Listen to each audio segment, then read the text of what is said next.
The gray morning mist rolled across the English Channel in the summer of 1945. On a transport ship cutting through the cold waters, hundreds of German prisoners of war stood silently on deck, their faces hardened by years of combat, their eyes filled with something between defiance and dread. These men, who had fought for the Third Reich across the battlefields of Europe, were now sailing toward what they believed would be their doom. They had heard the stories. They knew what their own nation had done. And now, as the white cliffs of Dover emerged through the fog, they braced themselves for the revenge they were certain would come. But what awaited them on British soil would challenge everything they thought they knew about their enemies, about the war, and ultimately about themselves. This is the extraordinary true story of German prisoners of war in the United Kingdom during and after World War II. It is a story rarely told, overshadowed by the larger narratives of combat and liberation. Yet it reveals something profound about the human capacity for mercy in the face of unimaginable cruelty, and how thousands of young German soldiers, indoctrinated by hatred, encountered a different kind of strength on the other side of the conflict. The journey begins not in 1945, but years earlier, when the first German prisoners began arriving on British shores. In the early years of the war, these numbers were relatively small. Captured Luftwaffe pilots shot down during the Battle of Britain. Submariners pulled from the frigid Atlantic after their U-boats were destroyed. Members of the Afrika Korps taken in North Africa. Each arrival brought a young man who had been taught that the British were decadent, weak, and deserving of conquest. Each expected treatment that would mirror the brutality they had witnessed in their own military. Franz Müller was 19 years old when his Messerschmitt was shot down over Kent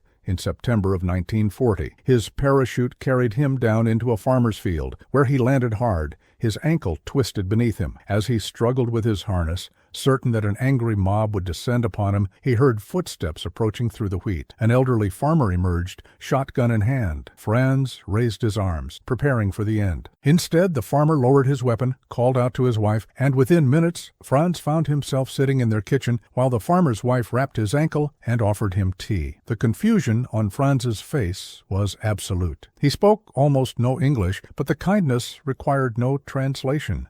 When the Home Guard arrived an hour later to collect him, the farmer's wife pressed a package of biscuits into his hands. Franz would later say that this moment, more than any battle or propaganda speech, began to crack the foundation of everything he had been taught to believe. But Franz's experience, while touching, was just one small moment in what would become an unprecedented humanitarian undertaking. By the time the war ended in May of 1945, Britain held over 400,000 German prisoners of war. This presented an enormous logistical challenge for a nation exhausted by 6 years of total war, its cities bombed, its economy strained to the breaking point, its people having endured rationing, fear, and the loss of hundreds of thousands of their own sons, fathers, and brothers. The question facing the British government and people was simple yet profound. How do you treat the captured soldiers of a regime that had shown such systematic cruelty? How do you respond to young men who had served an ideology built on hatred and domination? Do you answer darkness with darkness, or do you hold to a different standard? The answer Britain chose would surprise the prisoners, shock some among the Allied powers, and ultimately demonstrate a form of strength that had nothing to do with weapons or armies. The prisoners were dispersed to camps across the British Isles, from Scotland to Cornwall, from Wales to East Anglia. Hastily constructed compounds became home to German soldiers awaiting an uncertain future. The camps were basic but adequate. Rows of wooden huts provided shelter.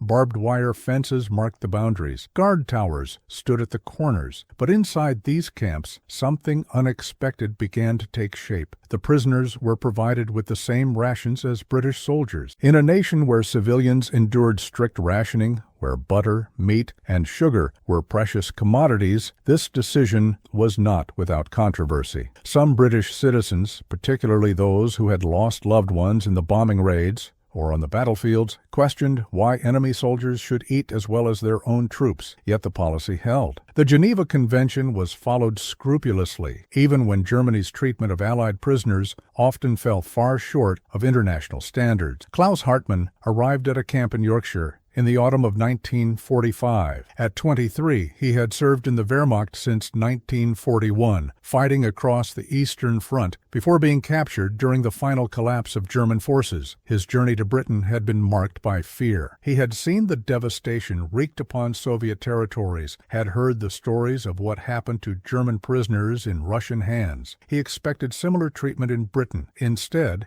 he found himself in a camp where the guards, while vigilant, were not cruel, where medical care was provided when prisoners fell ill, where letters from home, though heavily censored, were allowed to reach them, where they could organize their own activities, form sports teams, even put on theatrical productions to pass the long months of captivity. Klaus struggled to reconcile this reality with everything he had been told. The British, he had learned, were the enemy. Weak and degenerate, yes, but still the enemy. Enemies did not show mercy. Enemies did not follow rules when they had you at their mercy. Yet here he was, adequately fed, sheltered, and treated with a basic human dignity he had not expected. The transformation did not happen overnight. Many prisoners remained loyal to the Nazi ideology, forming tight-knit groups within the camps, intimidating those who questioned the party line. Some camps had to segregate the hardline Nazis from other prisoners to prevent violence. The depth of indoctrination ran deep, and for many, the sudden exposure to different treatment created cognitive dissonance rather than immediate enlightenment. But slowly, through countless small interactions, through the mundane routines of daily life in captivity, and through an unexpected development that would prove crucial, change began to seep into even the most hardened hearts. That unexpected development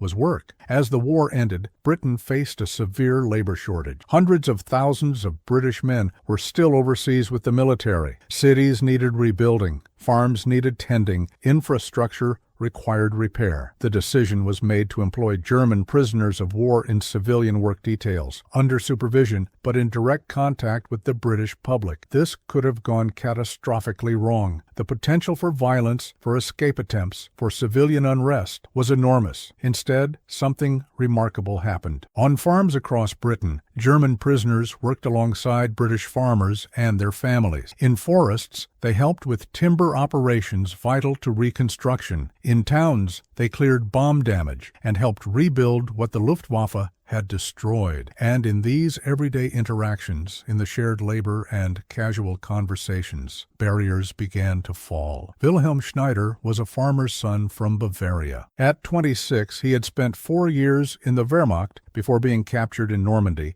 in June of 1944. He was assigned to a work detail on a farm in Lincolnshire, where he worked alongside the farmer, his wife, and their teenage daughter. The farmer had lost his eldest son at Dunkirk in 1940. Wilhelm expected hatred. He expected, at minimum, cold silence and harsh treatment. Instead, he found himself welcomed at the farmhouse table for lunch. The farmer's wife, despite her grief, saw in Wilhelm another mother's son, far from home.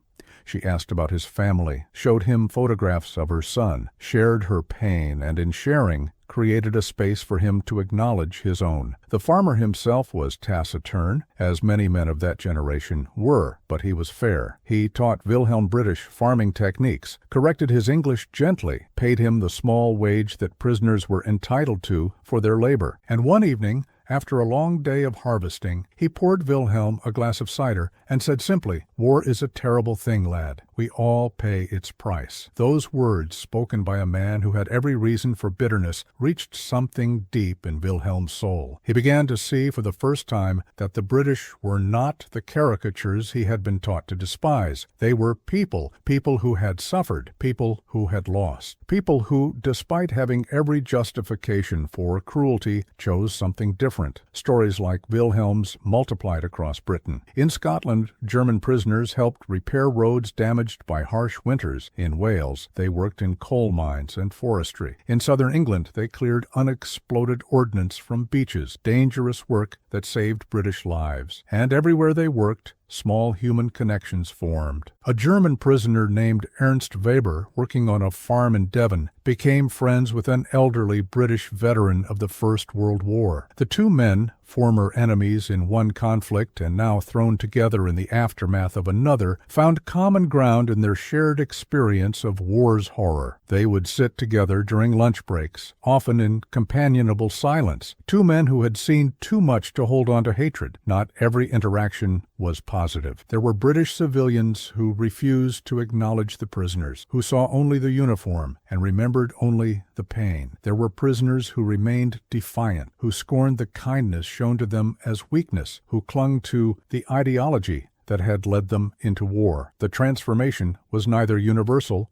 nor simple, but the overall pattern was undeniable. Month by month, year by year, as the prisoners worked and lived among the British people, the walls of indoctrination began to crumble. They saw British families struggling with the same hardships they had known at home. They witnessed the strength of communities pulling together to rebuild. They experienced mercy from people who had every reason to withhold it. The camps themselves became unique social experiments. Prisoners organized education programs, learning English and other skills that might help them when they eventually returned home. Some discovered talents they never knew they had, putting on elaborate musical performances or crafting furniture and artwork that astounded their captors. In one camp in Derbyshire, a group of prisoners created an entire miniature village out of scrap materials, complete with tiny buildings, gardens, and streets. It was an act of creation in the midst of confinement, a way of maintaining dignity and hope. The local British community was invited to view it,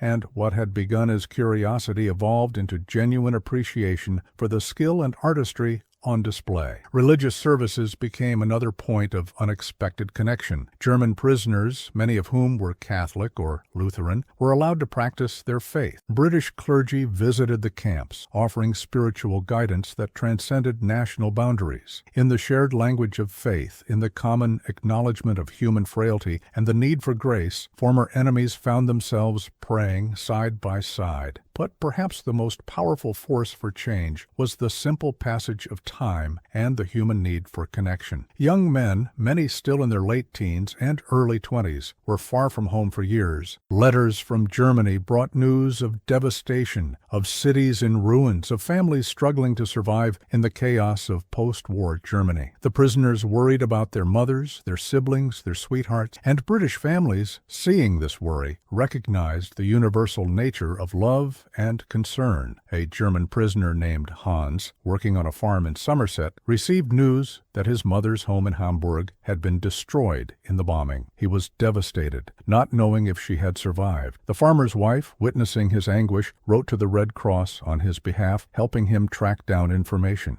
When word finally came that his mother was alive and sheltered with relatives, Hans wept openly. The farmer's wife embraced him, this young man who had fought for the regime that bombed her own city, and in that embrace was a profound statement about the priority of human compassion over political allegiance. As 1945 turned to 1946 and then to 1947, the question of repatriation loomed large. The prisoners wanted to go home. Britain needed to return to peacetime normalcy. Yet the process was slow. Germany was devastated, divided, struggling. The infrastructure to receive and process hundreds of thousands of returning POWs simply did not exist. So the prisoners remained, and the integration deepened. Some prisoners developed genuine friendships with British families. Invitations to Sunday dinners became common. In some rural areas, German prisoners became familiar figures in the community, trusted and even liked, despite the strangeness of the situation. There were love stories too, complicated and controversial, but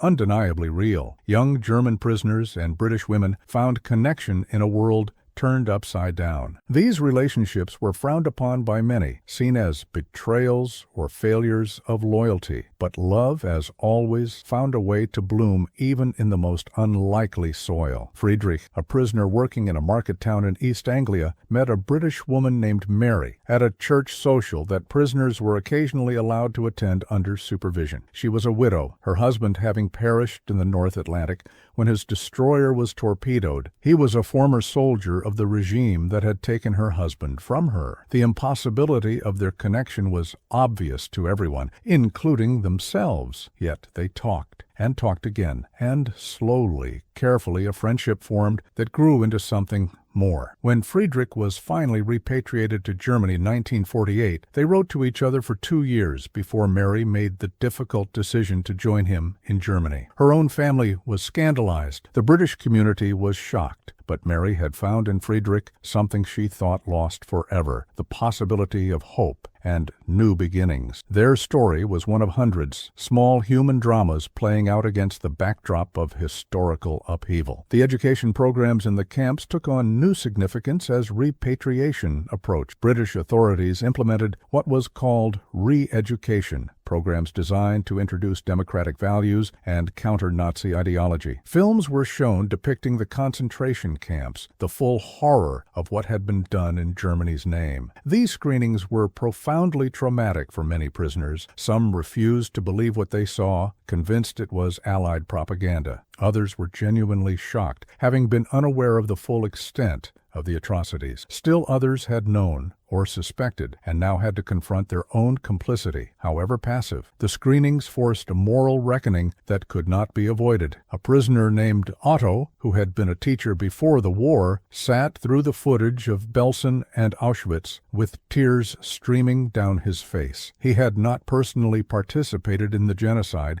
had not even known the full scope of it, but he had worn the uniform and served the state that made it possible. The weight of that realization was crushing. After the screening, he sought out the camp chaplain, a British minister, and spent hours in conversation trying to make sense of collective guilt and individual responsibility. The chaplain, himself struggling with these enormous moral questions, offered no easy answers, but he offered presence and listening, and the suggestion that acknowledgement and repentance were the first steps toward something like redemption. Otto would carry that conversation with him back to Germany, where he would spend the rest of his life teaching young people about the dangers of totalitarianism and the importance of moral courage. The re-education program was controversial then and remains debated by historians now. Was it effective? Did it truly change minds, or did it simply teach prisoners what answers their captors wanted to hear? The truth, as always, was complex. For some,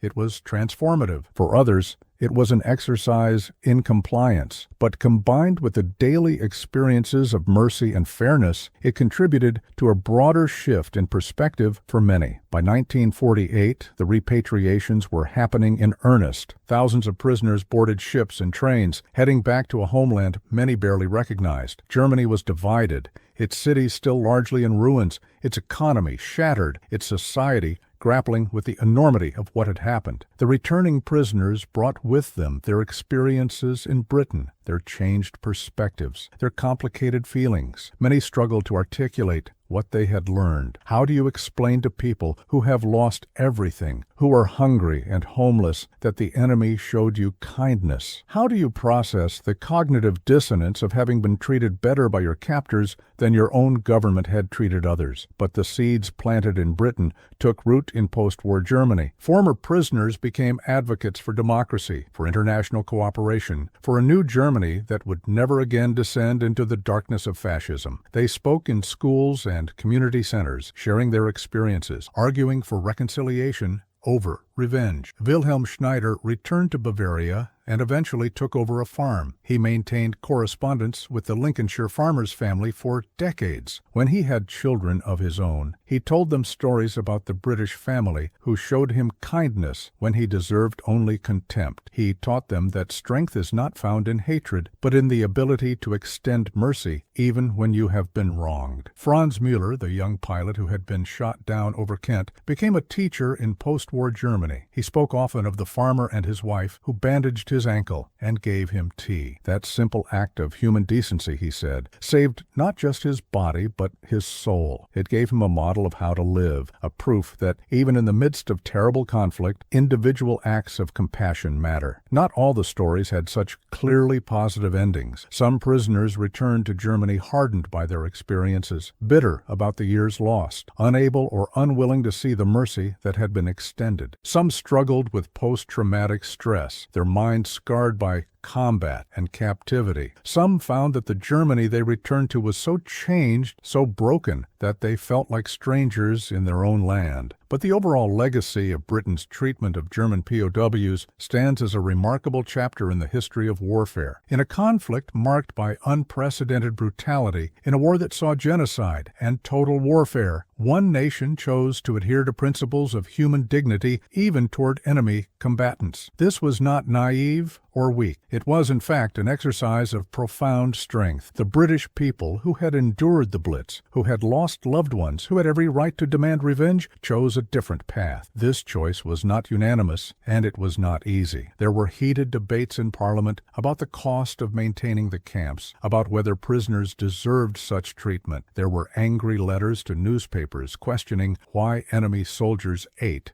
as well as British troops. There was real legitimate anger at what Germany had done, but the policy held. The Geneva Convention was honored. The prisoners were treated with basic human decency. And in doing so, Britain demonstrated that civilization is defined not by how you treat those who treat you well, but by how you treat those who have wronged you when you have the power to retaliate. The impact rippled outward in ways both measurable and subtle. In the immediate post-war years, former prisoners became informal ambassadors for British fairness. Their accounts helped counter Soviet propaganda about Western cruelty. Their willingness to speak positively about their treatment helped lay groundwork for the eventual reconciliation between former enemies. In the longer term, the experience contributed to the emergence of post-war Germany as a stable democracy and a partner rather than an enemy. The Marshall Plan and political reforms were crucial, certainly, but the human connections forged in British camps and on British farms and in British communities played their part. They proved that enmity was not inevitable, that former foes could become friends. Klaus Hartmann, who had arrived at that Yorkshire camp expecting the worst, eventually settled in Hamburg after repatriation. He worked in reconstruction, helping rebuild the city that Allied bombs had devastated. He married a woman who had survived the firebombing of Dresden. They built a life from the rubble, literally and figuratively. In his later years, Klaus would reflect on his time in Britain with wonder. "They had every reason to hate us," he said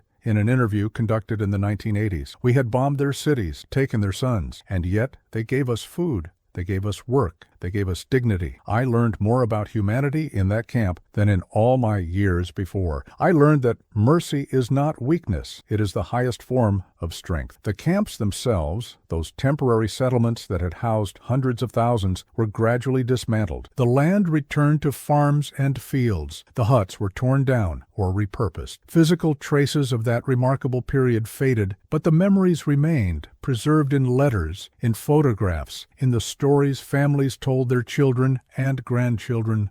Some camps left more lasting mark. In Derbyshire, the site where prisoners had built that elaborate miniature village was preserved as a memorial. In Scotland, a cemetery holds the graves of German prisoners who passed away during their captivity, maintained with care by local communities as a gesture of respect for the dead, regardless of the uniform they once wore. These small memorials serve as reminders of a larger truth, that the Second World War, for all its horror and all its clear moral dimensions, was still a conflict fought between human beings. Individual soldiers, whatever side they fought on, were caught up in forces beyond their control. Many were victims of propaganda and indoctrination, taught to hate people they had never met for reasons that served the powerful rather than the common good. The British treatment of German POWs recognized this complexity without excusing individual responsibility. It said, in effect, you fought for an evil regime, but you are still human. You will be treated as such. This distinction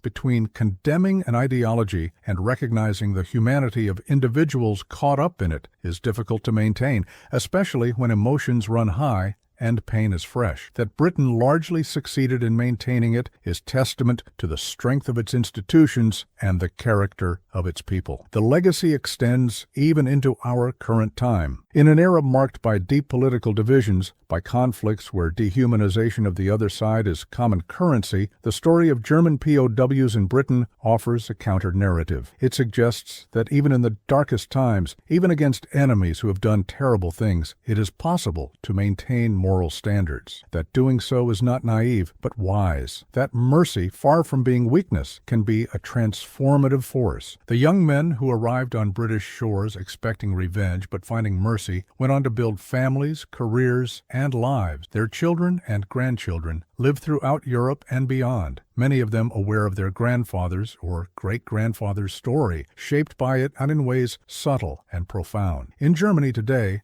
there are organizations dedicated to preserving the memory of this period, to studying the impact of POW experiences on post-war German society. Historians continue to examine the diaries, letters, and oral histories left by these men, finding in them insights into human psychology, into the process of de-radicalization, into the power of decent treatment to change minds and hearts. The British families who employed German prisoners, who invited them into their homes, who showed them kindness despite their own grief, also left a legacy. They demonstrated that ordinary people faced with extraordinary circumstances can choose compassion over revenge. They showed their own children that enemies are not monsters, but people who, in different circumstances, might have been friends. There is a danger, of course, in romanticizing this history. Not every British person was kind. Not every prisoner was transformed. The camps, while adequate, were still places of confinement. The work, while paid, was still coerced. Many prisoners endured years of separation from their families, years of uncertainty and anxiety. Some relationships between prisoners and British citizens were exploitative or problematic in various ways, and we must remember the context. While German prisoners in Britain were treated with relative humanity, British prisoners in Japanese hands suffered terribly.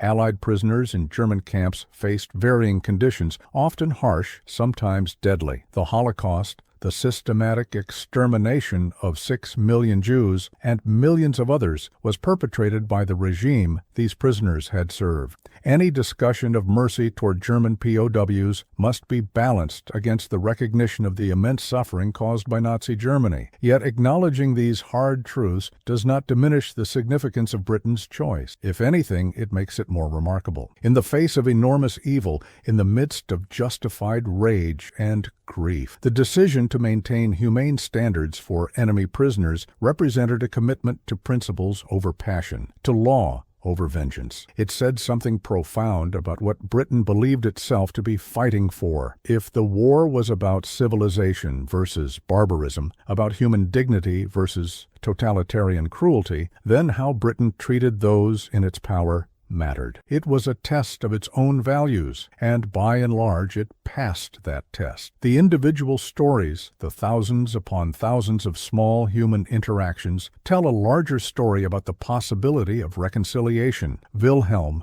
and the Lincolnshire farmer, Franz and the Kent couple who gave him tea, Hans and the farmer's wife who helped him find his mother, Ernst and the British veteran who shared his understanding of war's horror, Friedrich and Mary who built a life from the ashes of conflict. Each story is unique, yet they all point to a common truth that shared humanity, when recognized and honored, can overcome even the deep divisions of war. The German prisoners came to Britain expecting to pay for their nation's sins. Instead, many found that mercy was not the absence of justice, but a deeper form of it, a justice that recognized the complexity of human experience, that separated the individual from the regime, that held space for transformation and growth. As the last survivors of this generation pass away, as direct memory fades into history, these stories become ever more important. They offer lessons for our own time, for our own conflicts and divisions. They remind us that how we treat our enemies says as much about us as how we treat our friends. That vengeance, while satisfying in the moment, perpetuates cycles of hatred. That mercy, while difficult and sometimes controversial, opens possibilities for healing and change. The German prisoners who expected revenge but found mercy instead carried that experience with them for the rest of their lives. It shaped how they raised their children, how they participated in building post-war Germany, how they thought about conflict and resolution. The ripple effects of Britain's choice spread far beyond the camps and farms where these interactions took place. In the end, the story of German POWs in Britain during and after World War II is a story about the power of institutions and ordinary people to uphold values under pressure. It is about the transformative potential of decent treatment. It is about the possibility of seeing enemies as human beings worthy of basic respect, even while holding them accountable for their actions. It is a story that deserves to be remembered, not to excuse or forget the horrors of the war, but to remind us that even in the darkest times, even facing the greatest evil, we retain the ability to choose mercy over revenge, and that choice, difficult as it is, can change the world one human interaction at a time. The young men who stepped off those ships onto British soil in the summer of 1945 could not have imagined what awaited them. They expected retribution, and instead found an opportunity for redemption. They came as enemies, and many left as friends, or at least as men who had learned that enemies can become something else when treated with fundamental human decency. Their story is our inheritance, a reminder that mercy is not weakness but strength, that justice tempered with compassion is wiser than justice pursued through vengeance, and that the seeds of peace are planted not in the treaties of politicians, but in the countless small acts of ordinary people who choose to see the human being before them rather than the uniform they wear or the nation they represent. As we face our own challenges, our own divisions and conflicts, may we remember the lesson of those British farms and camps, where former enemies worked side by side, where mercy was extended when revenge would have been easier, where the future of Europe was shaped not by grand declarations, but by cups of tea offered to downed pilots, by farmers sharing lunch with prisoners, by communities choosing to see individuals rather than caricatures. This is the legacy of that time, preserved not in monuments of stone, but in the living memory of changed hearts and transformed lives. It is a legacy worth honoring, worth studying, and above all, worth emulating. For in the end, the measure of our humanity is not found in how we treat those who can benefit us, but in how we treat those we have every reason to hate. Britain, in its treatment of German prisoners of war, offered an answer to that test that stands as a beacon across the decades, a light in the darkness, a proof that even in war, humanity need not be lost. The white cliffs of Dover, which those prisoners saw with such dread in 1945, became in memory a symbol of something else entirely, a place where they found not the revenge they expected, but the mercy they needed, and in finding it, discovered the possibility of becoming something more than they had been. That transformation, multiplied across hundreds of thousands of lives, helped build the peace we have inherited, fragile and imperfect as it remains. May we prove worthy of that inheritance by extending the same grace to our own enemies that those British farmers, families, and communities extended to theirs. For in doing so, we honor not only their memory, but the highest aspirations of our shared humanity.